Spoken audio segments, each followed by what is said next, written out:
one of the biggest things which when we started the business was the fact that in financial services, a lot of companies are very old. They are about 30, 50 years, 100 years, 200 years. And if you look at the origin of whether it's JP Morgan, Citibank, HSBC, a lot of global banks, they go way back.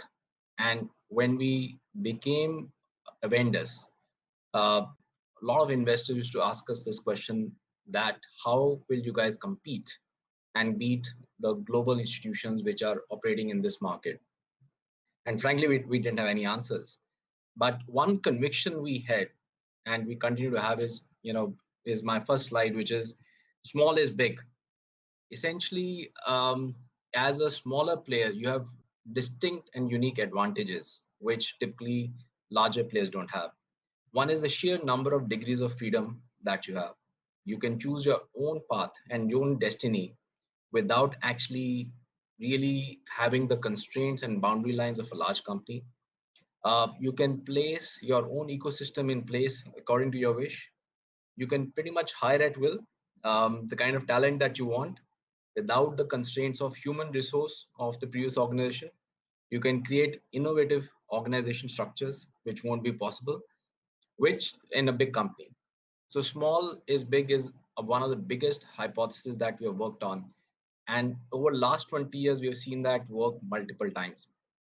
Just to give you a sense, when we started out and we pivoted from our initial model and became an investment banking firm, we found a niche, which is cross-border mergers and acquisition between India and US on the IT technology side.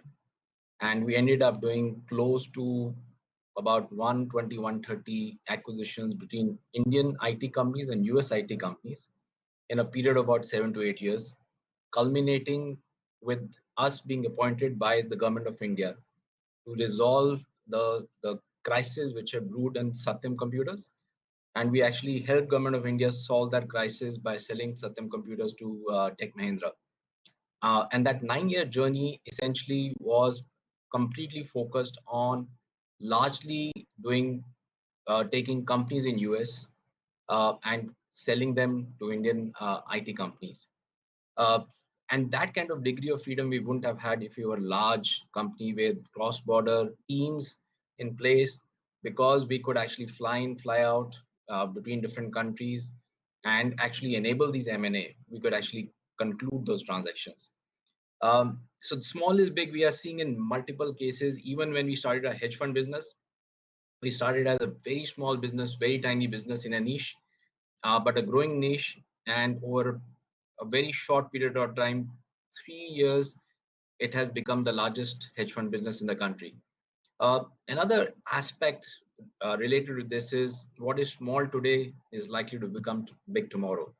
So a lot of big companies, they end up ignoring the real tiny, the ant-man of business, because they don't realize the kind of niches that business can go into.